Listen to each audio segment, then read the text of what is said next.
Bonjour, ou plutôt servus, comme on dit ici chez nous à Munich. Je suis Hélène Cunet et vous écoutez Dessine-moi Munich, le podcast pour les francophones et francophiles installés dans la capitale bavaroise. Un seul objectif, partager des expériences et vous donner ainsi toutes les clés pour vivre pleinement votre expatriation.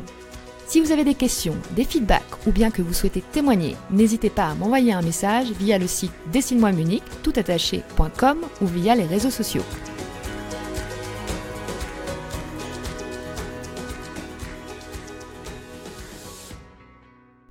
Aujourd'hui, je rencontre Juliette. Psychologue et coach, Juliette est spécialiste des relations amoureuses et des relations de couple. C'est aussi la première munichoise du podcast, ville où elle est née et a grandi. D'origine franco-allemande, elle part en France pour finir sa scolarité dans un lycée international. La suite semble évidente. École de commerce, premier job dans la vente, dans une start-up à Berlin, et puis chez Danone à Munich. Mais elle ne cesse de sentir une sorte de malaise, comme s'il lui manquait quelque chose pour être vraiment épanouie. On parle dans cet épisode de doute et de comment on fait pour se sortir du cercle du questionnement et trouver sa voie. Cette interview est aussi l'occasion d'expliquer la formation de psychologue en Allemagne et les différentes thérapies. On aborde ensuite certains sujets liés aux relations amoureuses pour finir avec ses bonnes adresses.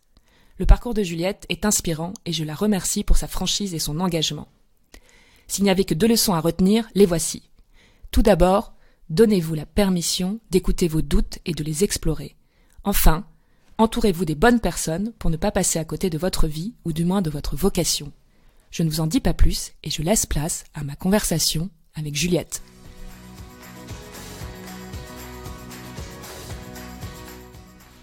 Bonjour Juliette. Bonjour Hélène. Merci d'avoir accepté mon invitation. Avec plaisir. Je vous ai présenté dans l'introduction. On va parler pas mal de votre travail, de psychanalyse, de coaching. Donc moi je sais que vous êtes franco-allemande. Est-ce que vous pouvez nous en raconter un petit peu plus Est-ce que vous êtes née en France, en Allemagne Comment vous grandissez Okay. Bah effectivement, mon papa est français, il est alsacien et ma mère est allemande. Et mes 2 parents se sont rencontrés à Munich. Je suis née à Munich aussi, j'ai grandi à Munich jusqu'à mes 16 ans. Et après, je suis partie en France. Je suis allée dans un internat où il y avait la possibilité de passer un bac bilingue. Donc à la fin, je pouvais rentrer dans des universités allemandes ou françaises. Donc vous êtes partie toute seule, sans vos parents, là, pour le coup, à l'internat directement. Voilà. À l'époque, je me disais, tiens, en Allemagne, il y a 13 ans pour avoir le bac. En France, il n'y a que 12. Allez. Une année en moins. Une année en moins. Mais ce que j'avais oublié, c'est que les écoles en France, les cours sont beaucoup plus longs. Toute la journée. Ouais, c'est toute la journée, alors que ici, je rentrais vers 13h, je faisais un peu mes devoirs à gauche à droite, et après, c'était liberté. Mais bon, j'ai quand même tenté. Et je dois dire qu'il y a eu des moments très difficiles quand même, parce que bon, je parlais toujours français, mais c'était plus un français qu'on parlait entre enfants. On parlait pas vraiment français à la maison. Vous écriviez pas, vous n'aviez pas le cadre comme vous l'aviez en allemand. Voilà, exactement. J'avais au lycée allemand quand même. Après, j'ai eu des cours de français.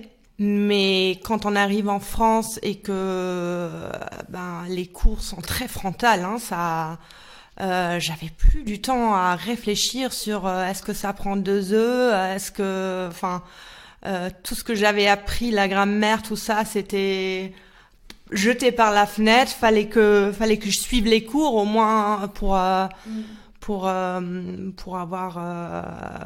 le contenu. Mais bon, ça s'est fait. C'était difficile, j'ai beaucoup travaillé, mais à la fin, j'ai eu mon bac. Ça se passait bien et en plus, j'ai passé un super moment à l'internat. Et c'était en Alsace à nouveau? Non, c'était dans le sud de la France. Sympa. Ouais, sympa. Au moins, mais bon. Voilà. Pas assez de temps pour en profiter. Exact. J'ai pas passé énormément de temps à la plage et je me souviens, notre prof principal avant le bac, genre 2-3 mois avant, il nous dit, je veux pas que vous soyez bronzés. Parce que si jamais vous devez passer au rattrapage, ça fait mauvais effet. Ça passera pas. Voilà, et c'était un lycée international, donc Ok. il y avait plein de nationalités, les gens parlaient 3 langues minimum, donc c'est une expérience très très enrichissante et ben, j'ai toujours des liens très forts avec des gens que j'ai rencontrés là-bas.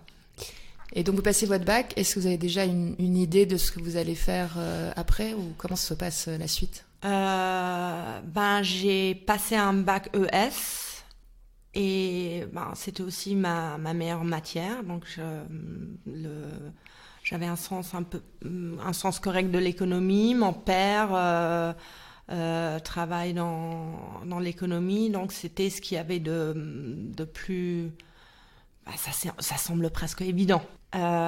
Si à 18 ans, vous m'aviez dit un jour vous serez psychologue, j'aurais dit oui d'accord. Hein, je pourrais devenir la reine d'Angleterre aussi tant qu'à faire. Ouais, ouais. Donc à l'époque,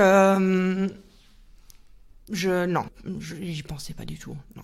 Donc vous faites une école de commerce? Voilà, j'ai fait une école de commerce, j'ai fait l'université américaine à Paris.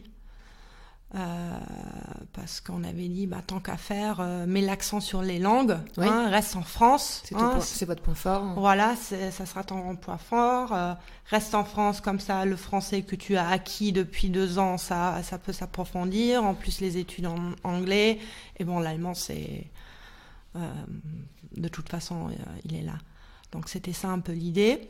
Voilà, j'ai passé donc 3 ans et demi à Paris. Et puis, après, j'ai décroché mon premier travail à Berlin. Ça se passait à peu près correctement. Vous faisiez quoi? J'étais dans une start-up qui faisait des livres photos. Et bon, ça se passait un peu plus correctement, mais au fond de moi, il me manquait quelque chose. Il me manquait un sens.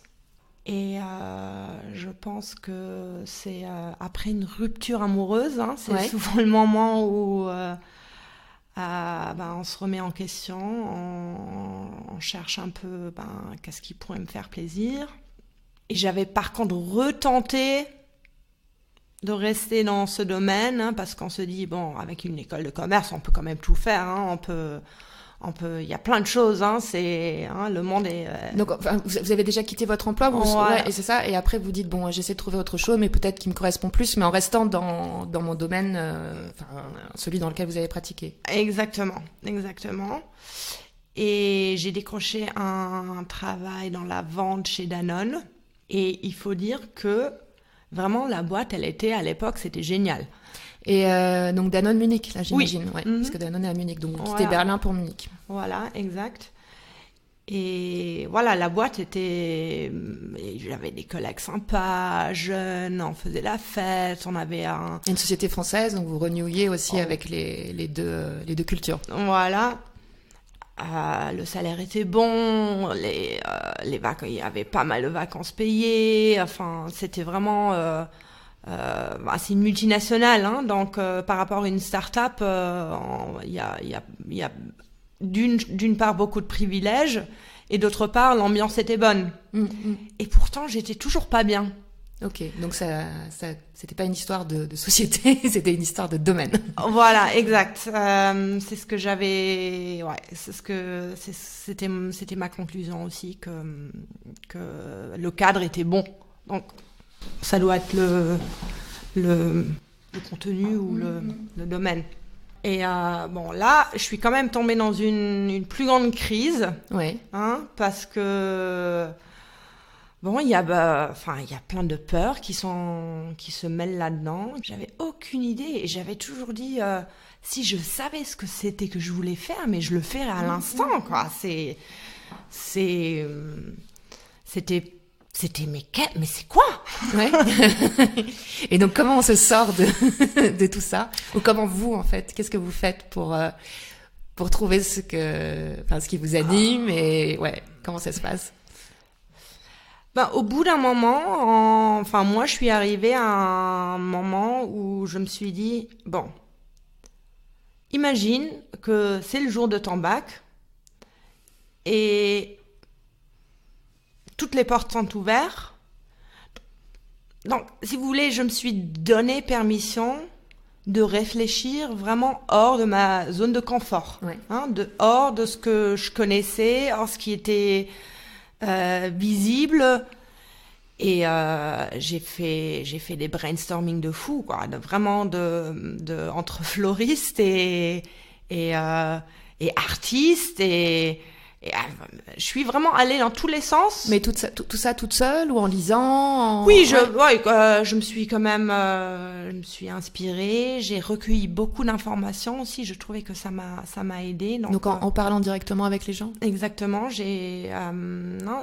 Quand il y a eu un truc qui a peut-être pu m'intéresser, j'ai essayé de contacter une personne et de creuser. Voilà, de bien creuser.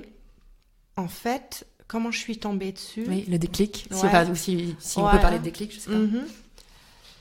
Le déclic est arrivé. J'étais chez moi un soir et depuis 15 ans, j'ai un classeur où je mets tous les articles de presse qui m'ont plu. Ok. Où je me suis dit... Ah bah tiens, ça, faudrait le garder. J'ai lu dedans. Et j'ai vu que, en fait, depuis 10 ans, ce qui m'intéresse, c'est autour du même thème. D'accord. Et en fait, c'était les relations amoureuses. Ça m'a toujours fascinée. Je me suis dit, mais... pourquoi il y a des couples, pour qui ça marche très bien, et pourquoi il y a des gens qui n'arrivent pas à mener une relation stable, avec beaucoup d'intimité, de joie, des moments difficiles aussi bien sûr, mais ça m'a toujours intriguée. Mais à l'époque, c'était ça m'intéresse, mais j'avais aucune idée de comment mettre ça dans un travail en fait. Voilà, comment mettre ça dans un travail. Voilà, donc j'avais déjà ça m'a fait le déclic. Et de là, c'était pas très loin. Là, j'ai dit OK, qu'est-ce qu'on peut faire? Ouais.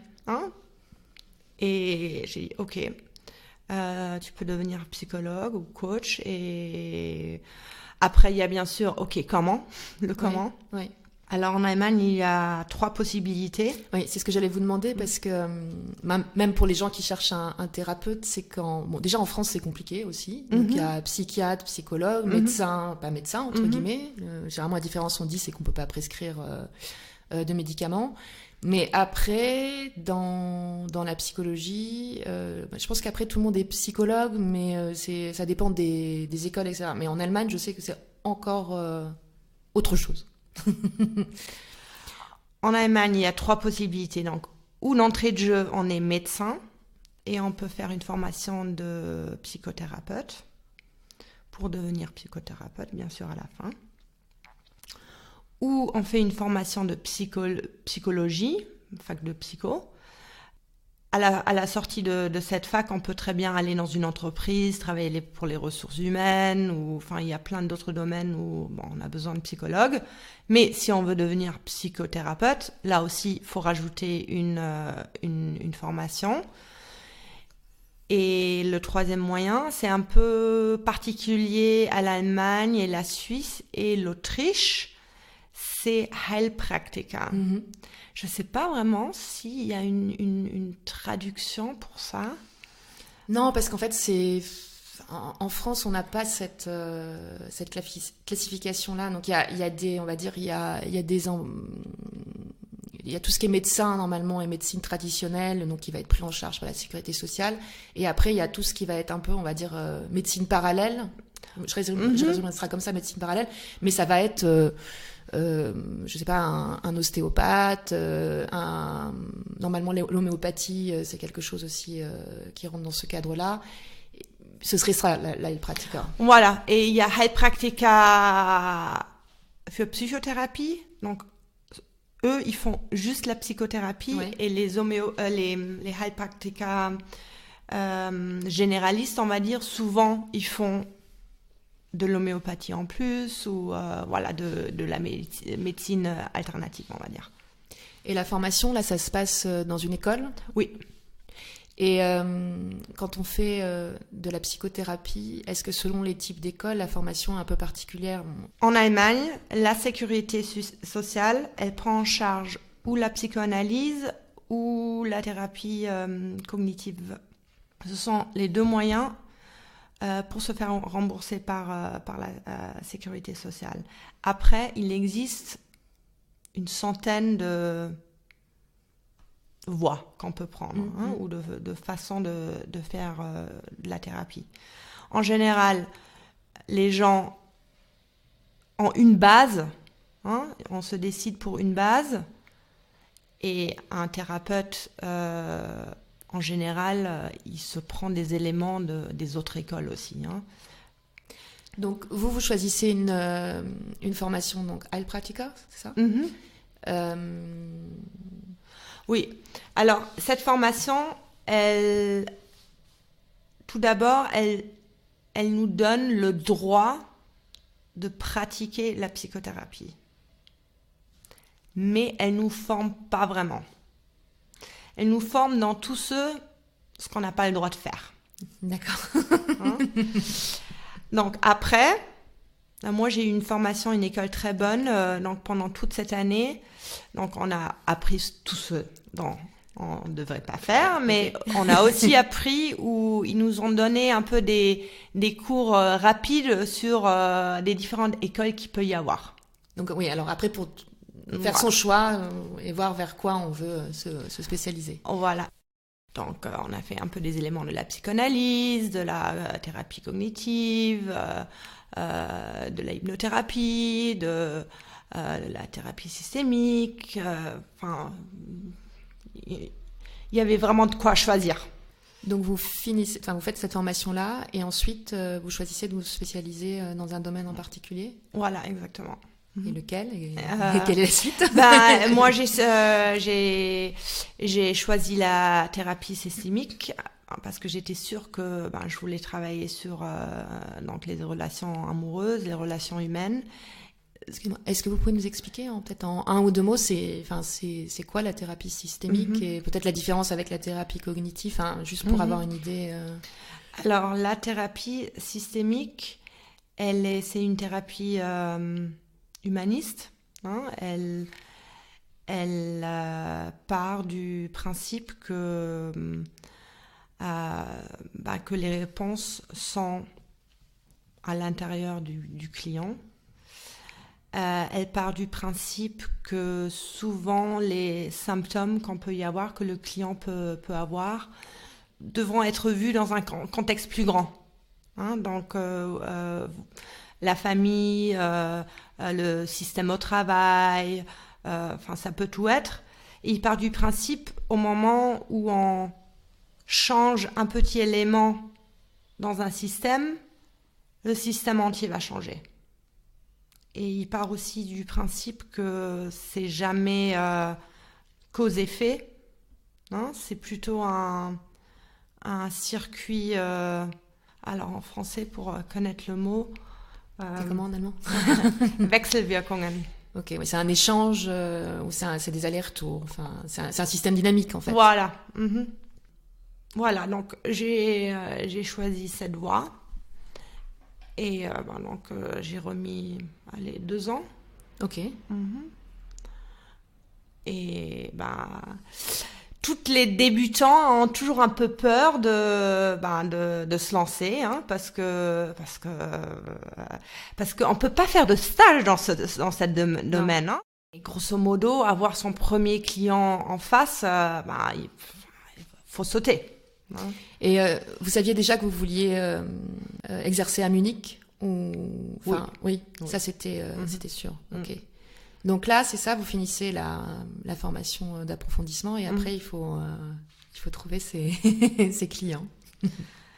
Oui, il faut trouver ses clients, il faut se lancer, il faut avoir confiance qu'on a quand même appris pas mal de choses et que ça va se faire. Mais j'ai beaucoup de collègues qui se sont jamais lancés. qui ont fait toutes les formations et qui, à la fin, n'ont pas osé y aller. Et vous arrivez à vous motiver directement? Ça prend du temps à se mettre en place. Je sais pas, est-ce que vous pourriez peut-être donner un ou deux conseils? Voilà, comment on fait? On fait simplement sans se poser de questions. Ça m'intéresse. Oui, à la fin, c'est ça. Alors, la peur, souvent, c'est comment je vais passer 1 heure.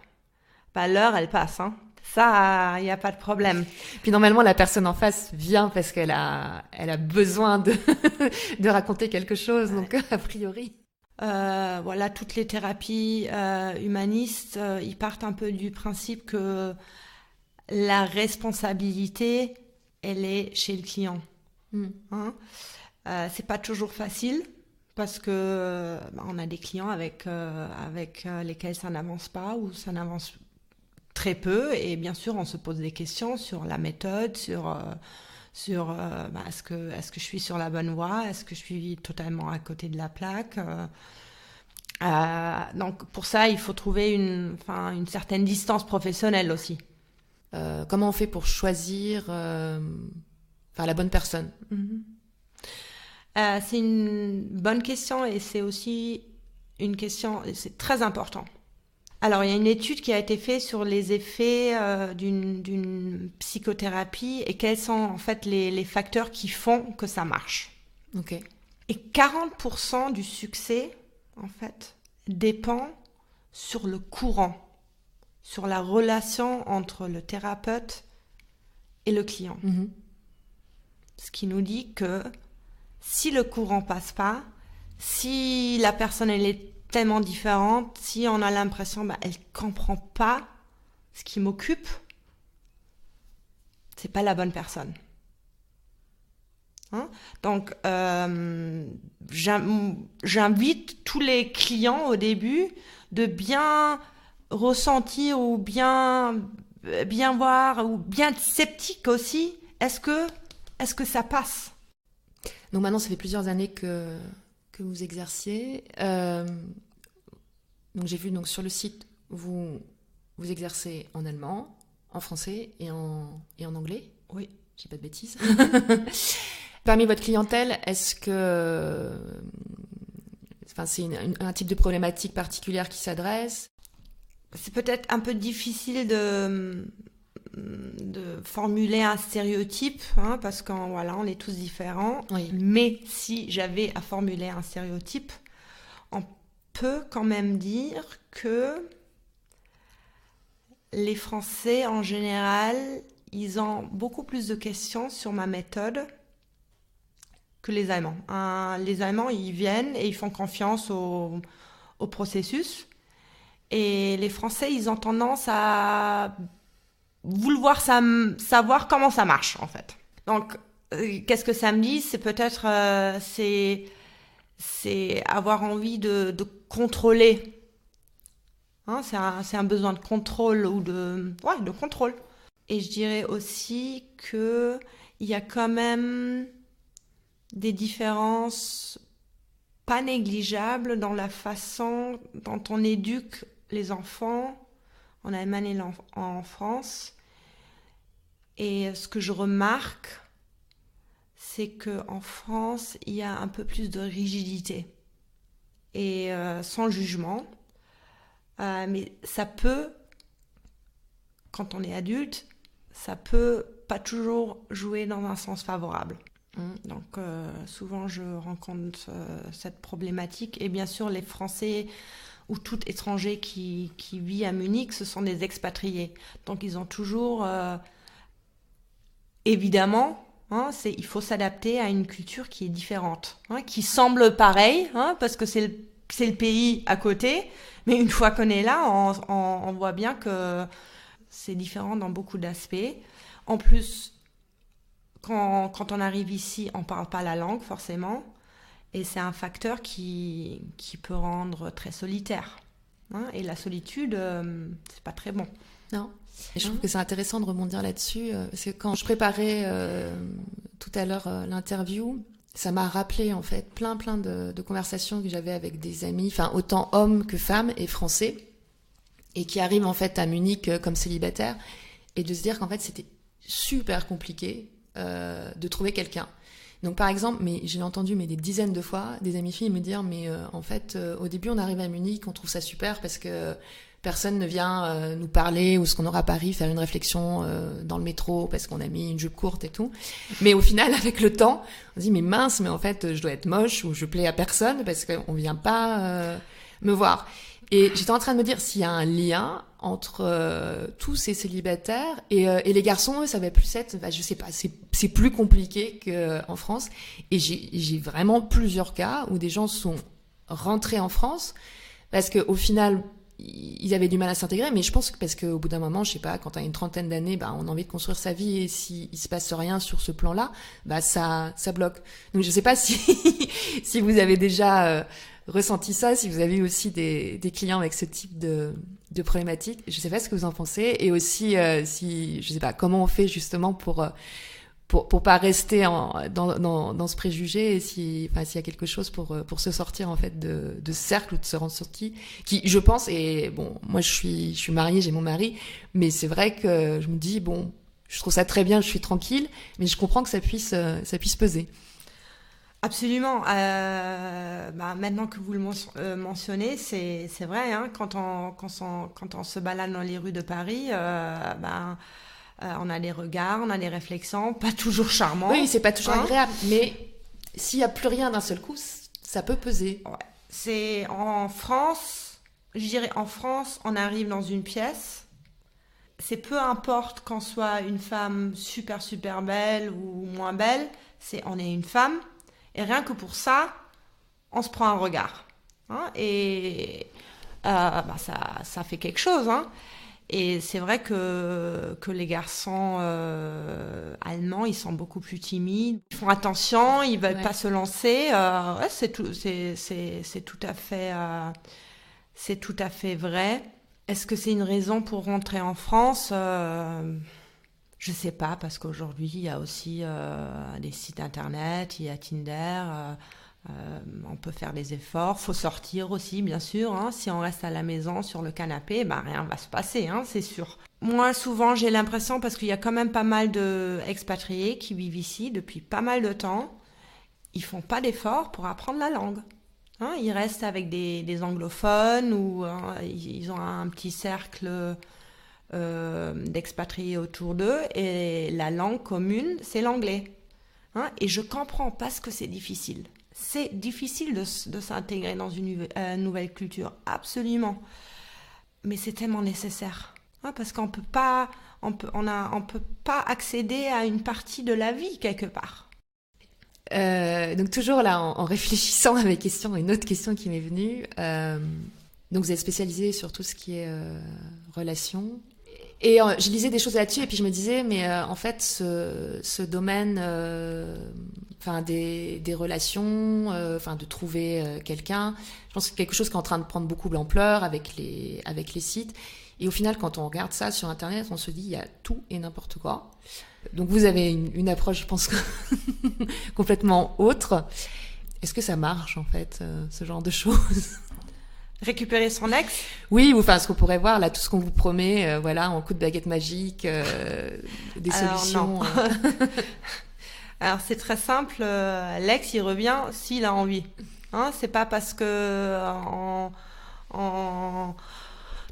tout d'un coup, on est indépendant et on a plein de confiance en soi et qu'on n'écrit pas de texto ou on écrit un texto d'une telle façon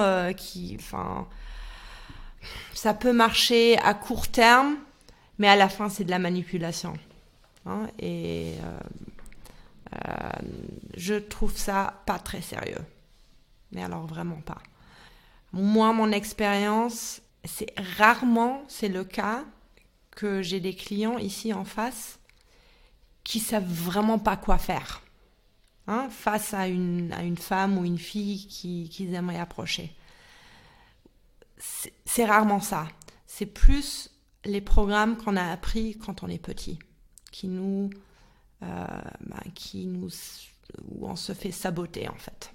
Je vais vous donner un exemple très basique. Hein, quand quand on grandit peut-être avec des parents où on sent que le mariage est jamais heureux et qu'il y a seulement des disputes et que peut-être inconsciemment la maman fait passer le message quand tu es en couple tu te rendras malheureux parce que tu es toujours dépendant et ainsi de suite.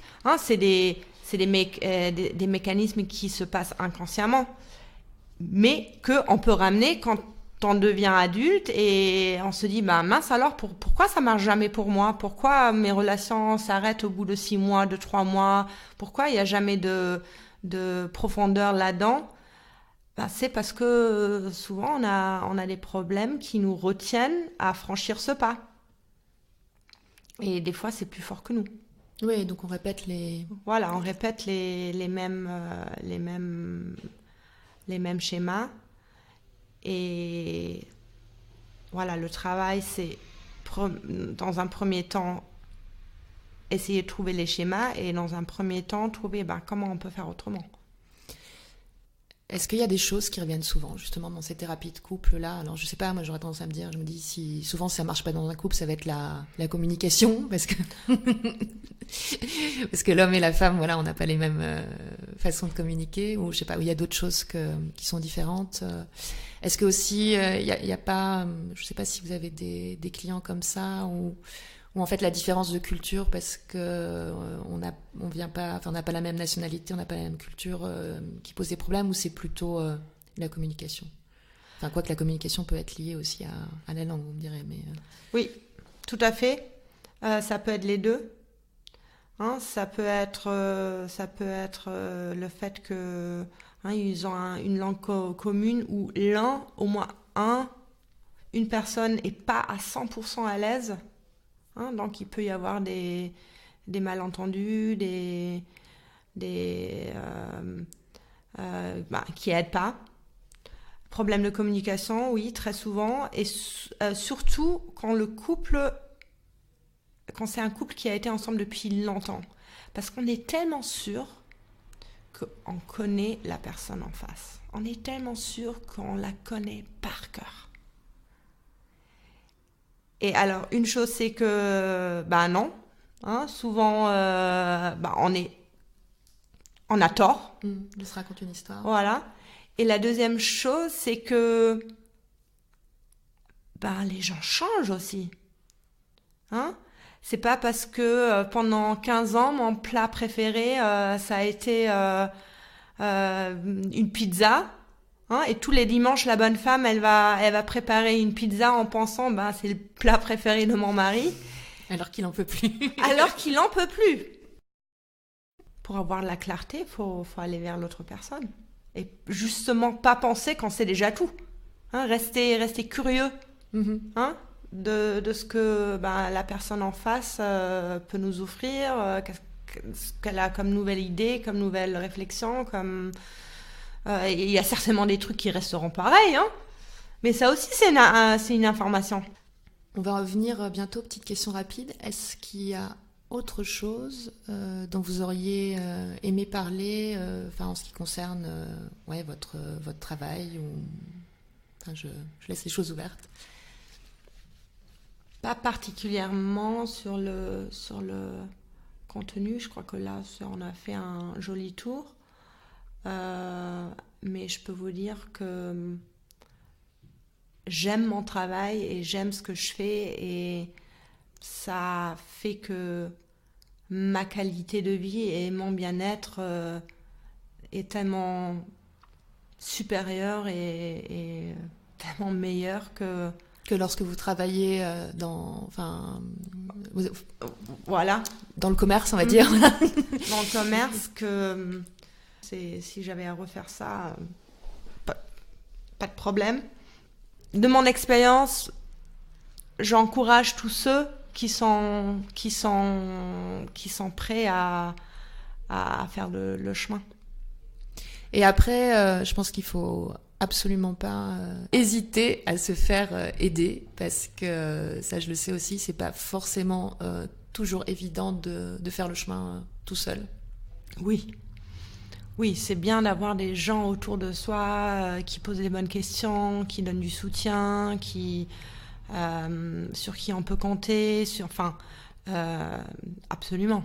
Oui, oui, puis quand je parlais d'aide, c'est pas simplement parce que bon là, excuse-moi, la famille, les amis, c'est une chose, mais bon, des fois d'avoir un accompagnement professionnel, enfin extérieur, et puis justement qui connaît pas forcément tout le contexte dans lequel vous êtes, je pense que ça peut être pas mal plutôt qu'au final passer un peu à côté de sa vie. Oui, et dans ce cas, c'est particulièrement bien que c'est pas des amis, parce que en fait, la personne en face, si vous voulez, elle perd rien. Hein, elle voit une chose, elle voit peut-être quelque chose qui est peut-être même inconfortable, hein, et qui va pas plaire à la personne en face du tout. Mais ça peut être une information qui est vachement, qui est cruciale, hein, qui peut faire plein de déclics ou faire, éviter des erreurs aussi. Alors que les amis, ils ont de quoi à perdre là-dedans, hein, Oui, puis ils oseront pas forcément de voilà. peur. Ça peut être sympathique, de peur de faire mal à la personne. Exactement. Ou éviter le conflit. Exactement. Hein, donc la personne, quand on fait un coaching ou une thérapie, la personne en face, elle est toujours bienveillante. Hein. À la fin, même si c'est inconfortable, elle est bienveillante. Elle veut aider, mais elle a rien à perdre là-dedans. On passe aux petites questions rapides. Donc là, on est à Giesing. Est-ce que c'est le quartier que vous sentez chez vous ou vous diriez ailleurs à Munich?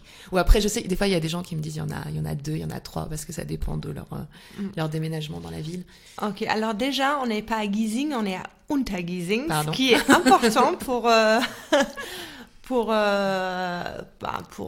ceux qui habitent ici. Je suis arrivée par hasard ici. J'aime beaucoup le quartier. Il est en plein de centre-ville, près de l'Isard. Il y a des petites maisons hyper charmantes avec des cours, mais on se croyait à la campagne presque. Hein. C'est un petit village en plein de centre-ville. Moi, j'aime beaucoup et c'est pas loin de rien.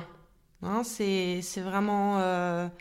Oui, parce que c'est vrai que quand on dit Giesing, ou même pour les Français, ils pourraient s'imaginer que c'est Giesing, l'école française, et en fait là, la station, c'est Kolumbusplatz. Enfin, quand on traverse l'Isar, on est à Fraunhofstrasse, Glockenbach, donc en plein centre. Mm-hmm. Donc ma question fétiche, vos restaurants préférés? Alors, moi, j'aime beaucoup Fischwitte au Viktualienmarkt. Ok. Mm-hmm. Surtout l'été, je trouve que c'est très charmant parce qu'on est vraiment assis sur le Viktualienmarkt. Ils ont que des poissons. Hein, c'est un magasin et un restaurant. Donc, ça fait un peu... à l'intérieur, il y a des gens qui achètent leurs poissons pour le soir. Et à l'extérieur, ou même à l'intérieur, ils ont des places aussi. Ils ont un petit restaurant. C'est pas donné. Mais la qualité est très bonne. L'ambiance sur le Viktualienmarkt, elle est très charmante. C'est un endroit que j'aime vraiment beaucoup. Et donc ça, autant le midi que le soir? Oui, en fait, non. Il ferme à 18h. Oui, donc plutôt le midi, voilà. Et puis donc j'imagine quand il fait beau pour pouvoir manger dehors et avoir l'ambiance du marché. Voilà. Donc c'est pour manger à midi plutôt. Restaurant pour amoureux. Il y a dans l'hôtel, dans le Louis Hotel, ils ont une terrasse très petite, enfin pas très très petite, mais pas très grande non plus. Et maintenant ils ont changé le concept, c'est devenu l'année dernière encore, les années avant, c'était un japonais, et maintenant c'est un restaurant de viande, hein, c'est steak. Ah, ok, je savais pas. Quand il fait beau, la nappe terrassée, elle est magique. Hein. Et après, ce que j'aime bien aussi, et ça, c'est peut-être même pas, c'est pas une astuce, hein, du tout, mais j'aime beaucoup quand même, c'est Schumann's vers le Hofgarten. Très sympa aussi. Ouais, ça c'est un bac classique. Hein, il n'y a pas de, c'est pas de. Il y a des gens qui vont peut-être dire c'est un peu chichi. Moi, je dirais pas ça comme ça parce que c'est quand même il y a des vieilles, il y a des jeunes, il y a des artistes, il y a il y a des boss de compagnie, il y a un peu de tout là-dedans. Et c'est un mélange que je trouve plutôt sympa. Oui, puis le cadre et la situation, enfin, c'est super. Un autre lieu coup de cœur dont vous avez envie de parler? Ce que j'aime beaucoup, c'est le Kauf dich glücklich in der Reichenbachstraße. Et juste en face, il y a aussi 2 magasins, enfin des librairies, où ils ont des livres, non seulement les classiques, mais aussi des livres un peu qu'on aime offrir, hein, des coffee table books si vous voulez, hein, Okay. ou enfin des jolies choses, hein, des cartes postales sympas, enfin plein. Si on cherche un cadeau, c'est un bon endroit. Un support, un média à conseiller pour les gens qui veulent soit découvrir Munich, soit être un peu au courant, voilà, avoir des idées de sorties, de choses à découvrir. Pour sortir, franchement, je trouve qu'il y a vraiment tout sur Facebook, donc je lis pas particulièrement. Il y a une émission, une émission des années 80 qui explique bien la culture munichoise. Ouais. C'est Monaco France. Hein, c'est en allemand, faut le regarder en allemand, il y a pas de sous-titres, rien. Et je dirais même qu'il faut avoir vécu ici. Il faut le regarder quand on arrive, il faut re-regarder 2-3 ans après. Ok. Et après, on comprend et on se dit, ah oui, c'est Munich, hein.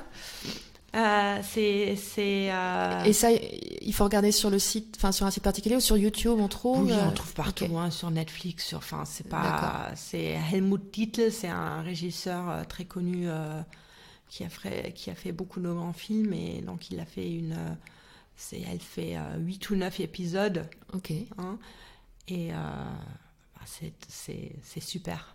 D'accord, je connais pas. Bah, je mettrai le lien sur l'article de toute façon.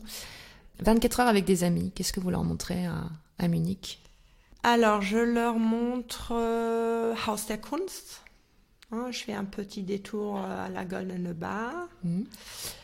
Le Viktualienmarkt aussi, absolument.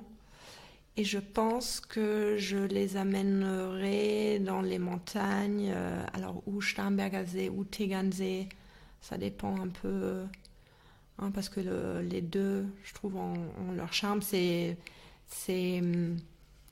connu, hein, c'est rien de secret, hein, mais ça reste, je trouve que ça montre bien la qualité de vie qu'on peut avoir À Munich, ouais. à Munich. Ouais. Et justement, là, mais peut-être que vous n'allez pas me dire, un endroit là pour le coup, mais peut-être plus secret, moins connu, enfin un endroit que vous aimez beaucoup à l'extérieur de Munich. C'est au Chiemsee. On peut faire des tours en Schlauchboot.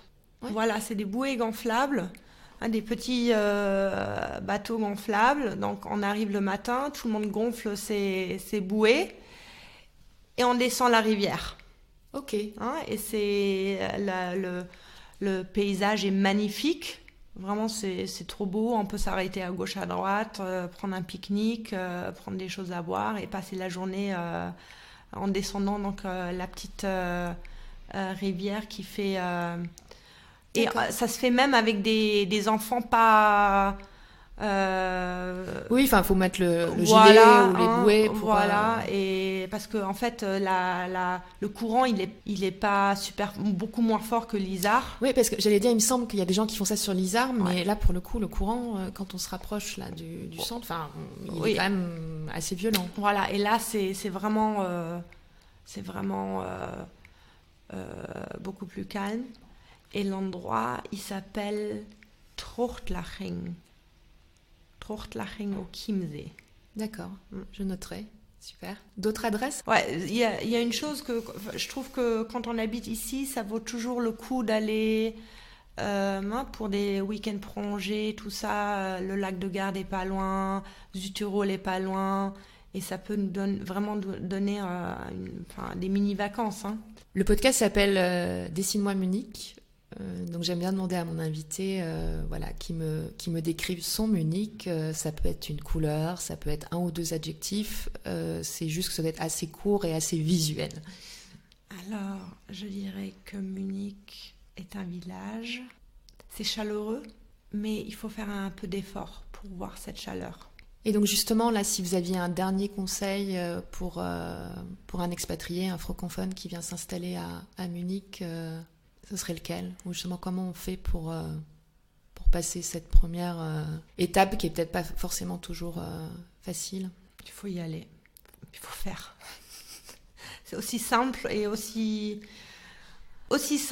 difficile que ça. Il faut y aller.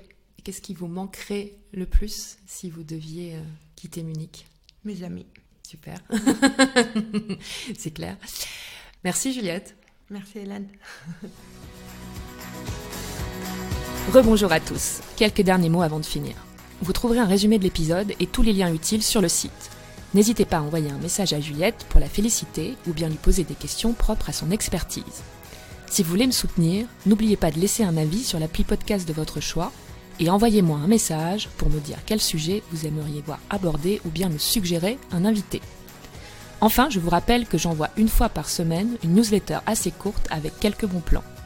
Vous pouvez vous abonner sur le site dessine-moi-munich-tout-attaché.com. Merci à tous pour votre écoute. Je vous souhaite une excellente journée ou nuit selon le moment où vous écoutez ce podcast et vous dis à la semaine prochaine pour un nouvel épisode.